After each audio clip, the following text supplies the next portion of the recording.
Namo tassa bhagavato arahato samma sambuddhassa.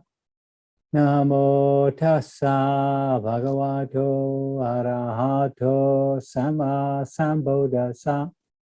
Namo tassa bhagavato arahato samma sambuddhassa. Homage to the Buddha, the Blessed Noble and fully self-awakened one. So I've chosen these two Dhammapada verses, 152, 153. I shall do my little chanting. Sura sang wajang anya sang atano panadudu sang para sang hi so ajani opunati yatabu sang atano panachadeti kalimwa kitawasato parawajanu pasissa nichang ujana sanyino asawadanti araso asawakaya. And the translation, I'll do the one and then we'll do the little story that comes with it. So the first one is, it's easy to see the fault of others, but hard to see one's own. One sifts out the faults of others like chaff, but conceals one's own as a cheat conceals a bad throw of the dice. The commentary, a little story. In the town of Badia, there lived a rich man called Mendaka. Now, when the Buddha arrived at Badia, he realized that Mendaka and his whole family were able to understand the Dharma. He explained the teaching to them, and after hearing the Dharma from him, Mendaka, his wife, son, daughter-in-law, and servant all attained first level of attainment. It's quick, wasn't it? Mendaka related how many ascetic teachers spoke ill of the Buddha and tried to dissuade Mendaka from seeing him. The Buddha explained by this verse that it is only very natural to see others' faults and not to see one's own. The Buddha then revealed the past existences of Mendaka. He was always a rich man who donated many things to those seeking awakening. So that's a big hint. You have to take these things with a pinch of salt, you know. So so that's really about finding fault with others, not seeing one's own faults. That's the problem. I think we all do that to some extent. Now, the next verse, much the same. If one focuses on others' faults and constantly takes offense, one's own toxins flourish, and one is far from their destruction. Now, here, Jill Fronsdale has translated the word asawa as toxins. But it's a particular word. It's a group of three, sometimes four, often translated as the taints or the cankers. And it includes sense desire as a, leading to attachment, the desire to become eternally, to be yourself eternally, to be a person eternally, and ignorance or delusion. But sometimes you get this wrong view added to it, which seems to me just an extension of ignorance. This ignorance, avidya, is often also talked about as moha, which is delusion. So it's sort of, and of course that will manifest in the way we think and how we understand things. So that was probably a later addition or a clarification. So the commentary on that one is, there was a monk named Ujjana Sanyi. He was always finding faults with others. Very easy to get angry and speaking ill of people. And when the Buddha found out, he spoke this verse. He also added that sometimes finding faults with others is good. When we see someone misbehave and we try to teach that person good ways, then it's worthy of praise. But if we do it out of spite or malice, then we won't be able to achieve concentration. And therefore we get further and further away from awakening. Now, why would spite and malice stop us from achieving concentration? Well, the understanding is, of course, that it becomes a hindrance. It's always there in the back of our minds. It'll either replay itself, doing the same old thing in our fantasies, or we'll end up feeling guilty and horrible. So this one is really about hypocrites, I suppose. And of course, what came to mind was the sayings of Jesus. So in Matthew chapter 7, verse 5, he's very abrupt. He was said to have spoken directly, "Thou hypocrite, thou cast out the beam out of thine own eye, and then shalt thou see clearly to cast out the mote out of thy brother's eye." So that's telling you. In Luke chapter 6:42 is a bit more gentle. "And how are you able to say to your brother, Brother, permit, I may take out the speck in your eye, yourself not beholding the log in your own?" The Buddha too was very, he asked people not to criticize young monks so much because it would take away their confidence. It discourages you. So just one or two questions to reflect upon. What is the effect on us when, somebody criticizes us? I think we feel a certain anger, a certain resentment. It's a bit infra-dig and all that. So when we criticize somebody, it's always best to remind ourselves that their reaction is not going to be very pleasant unless somehow we can put it in a way that doesn't sound as though we are criticizing them. I remember once somebody, it was a friend, and he said to me, just out of the blue, he said, "You're jealous of me, you see." Now, actually, it's not as though I don't suffer from jealousy. This is going back now before I was a monk. But I wasn't jealous of him. Anyway, we were standing there, and another friend came up and started praising my new jacket. And when I turned, this man was brimming with jealousy. So often we criticize in others what we ourselves are not aware of. That's an old understanding, isn't it? But also, I think sometimes we criticize others because we are caught up in our own understanding of how to behave. I'm just thinking of people coming late to meditation. So most people would get slightly angry with that, bit miffed that somebody's coming in constantly 2-5 minutes late, and that, of course, that would be justified. They shouldn't do that, you see.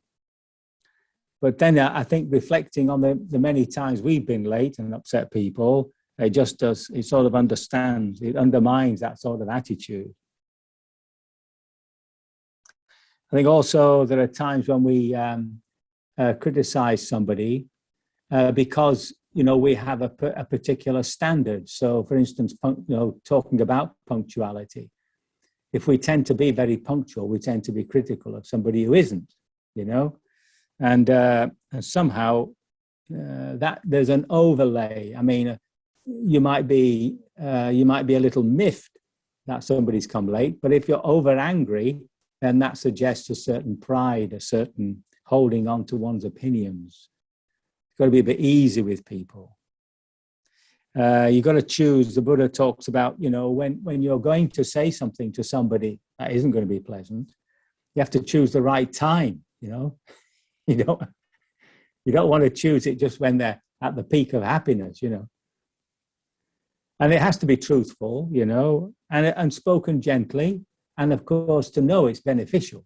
So that's important. So if somebody comes late, you might. Sometimes I do this to people who come late here, you see. I might say to them, do you think you're coming late upsets the other meditators?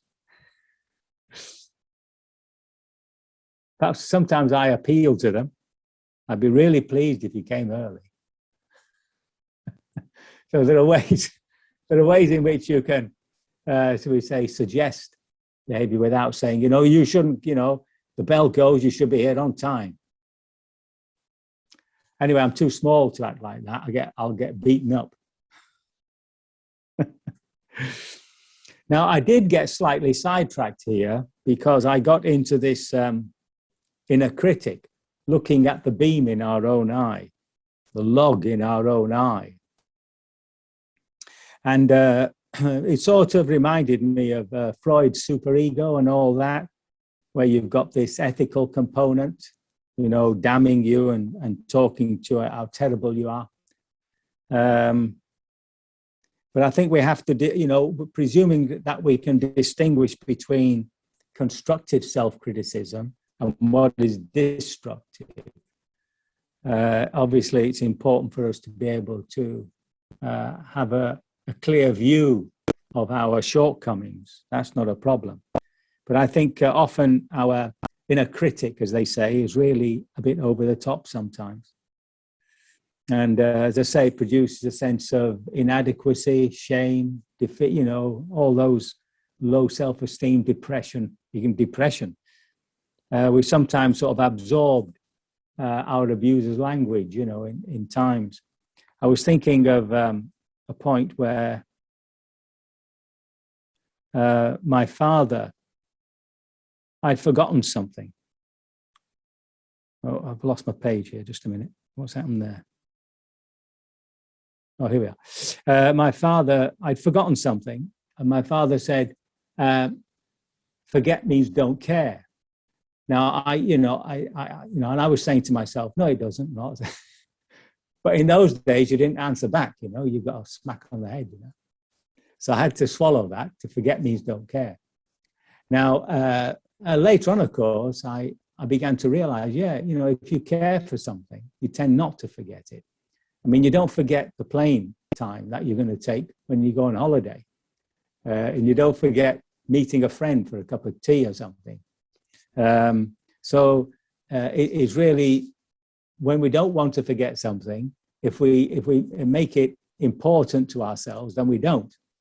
Now, the only exception to that is when you get old like me, and then you get what you call senior moments. It doesn't matter. It doesn't matter how much you remind yourself. You just forget. Anyway, I came across. I'm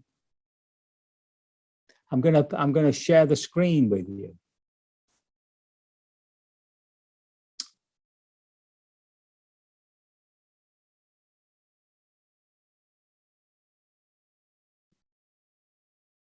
So this is a compilation by Jay Early and Bonnie Weiss. One is a psychologist and Bonnie is a psychotherapist. And they've come up with these 7 types of inner critics. So I thought, well, that's interesting. So I thought we'd just read through these. And then afterwards, we can all have a little discussion as to which one we're guilty of.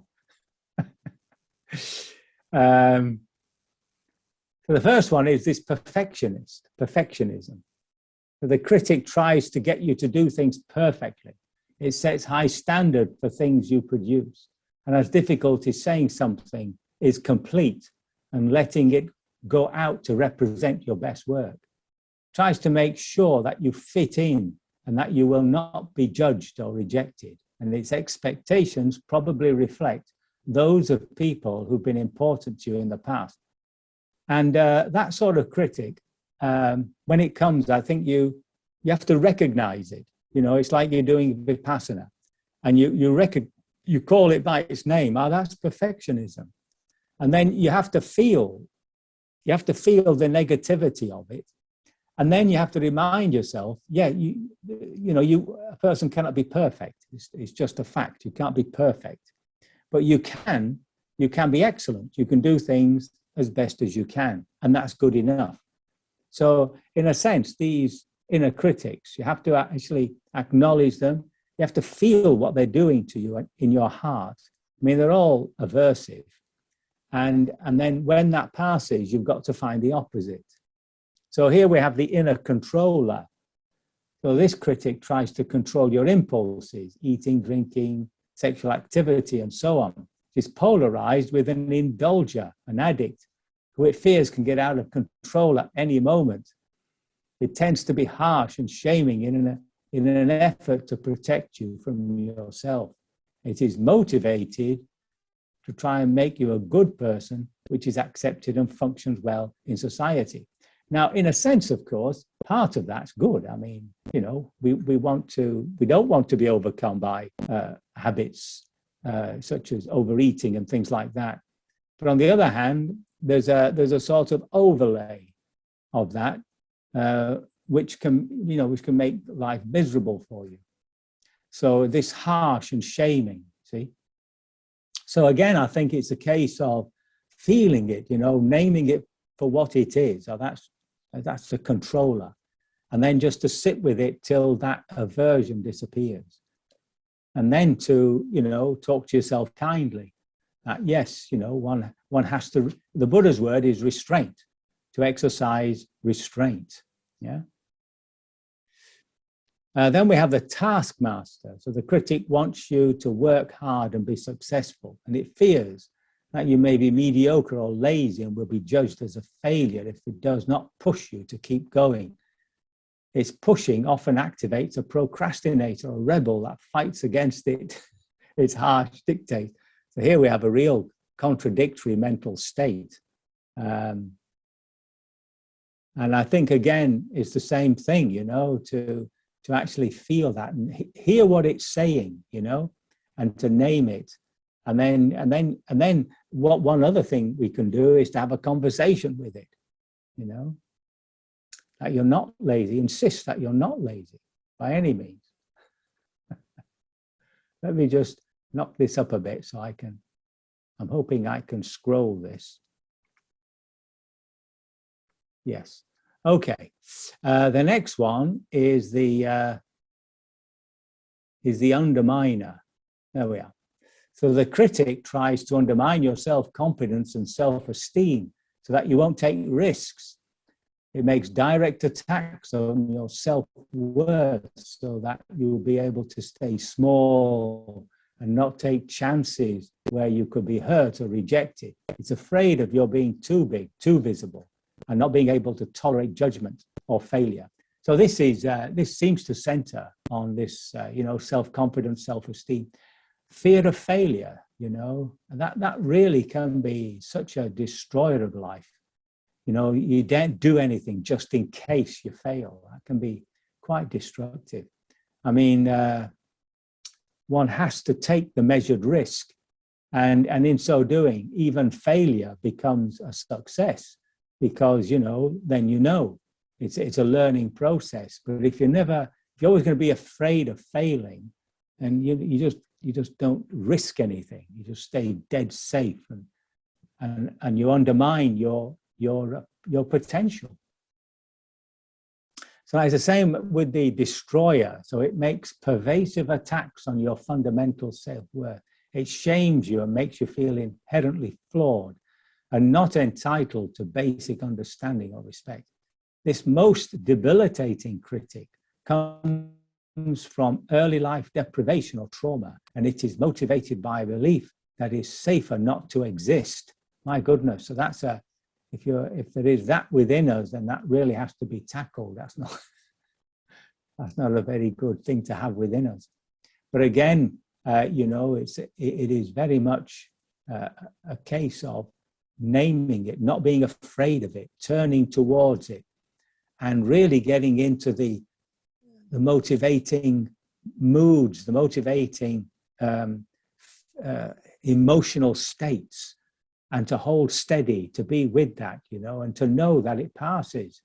And when it passes and we haven't indulged it, it's actually being weakened all the time. It's only a habit.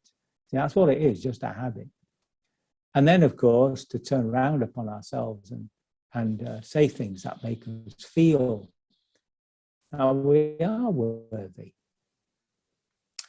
The old guilt tripper, well, that's a regular one, I think. So this critic is stuck in the past. It's unable to forgive you for wrongs you've done or people you've hurt.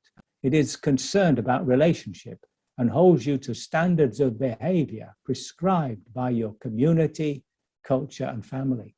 Tries to protect you from repeating past mistakes by making sure you never forget or feel free. So yeah, guilt can be a bit awful, really. Always feeling that, you know, we've done something terrible. It can almost be an amorphous feeling, which sort of hangs around, you know, you are guilty, you know, you ought to be hanged. And that, of course, just messes your relationships up.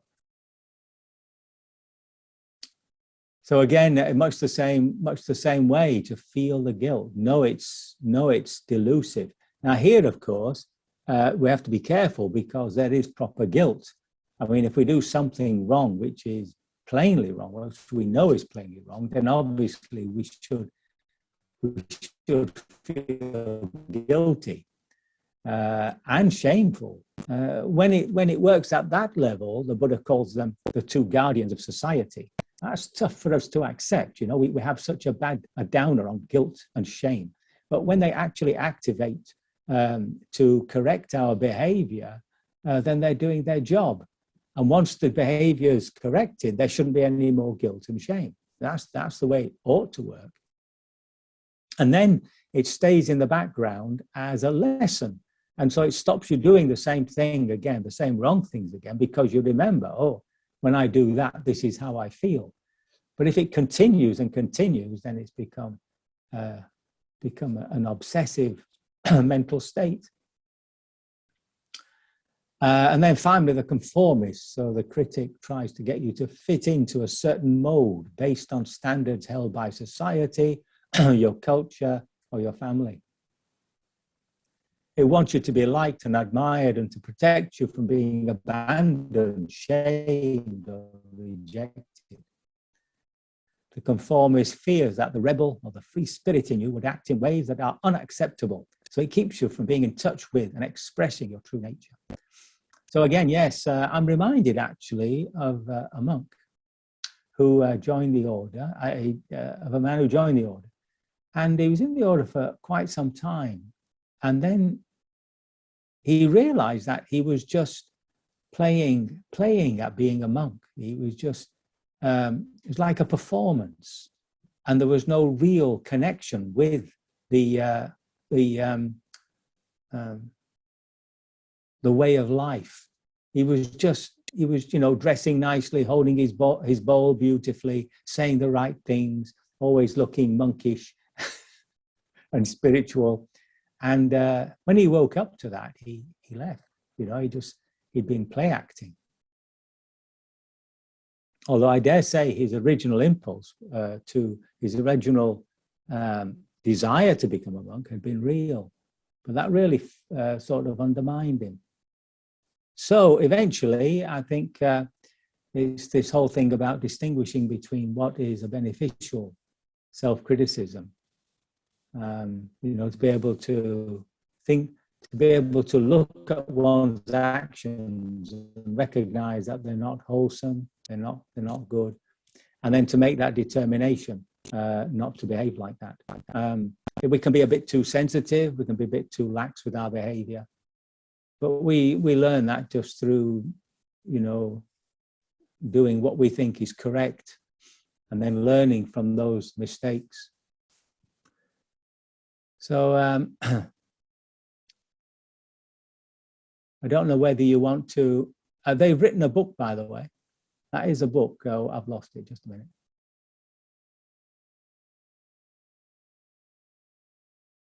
Yeah. It's called Freedom from Your Inner Critic, if you want to read about, you know, more closely what they say about things. But I thought that was a nice breakup of what we all suffer from. I think, you know, I think we all have a little bit of all of those, probably.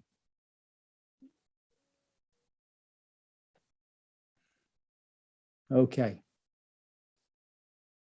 So as usual, I can only hope my little homily has been of some benefit, and that by your undermining this awful self-critic and yet knowing how to criticize oneself wisely, you may attain full liberation from suffering sooner rather than later.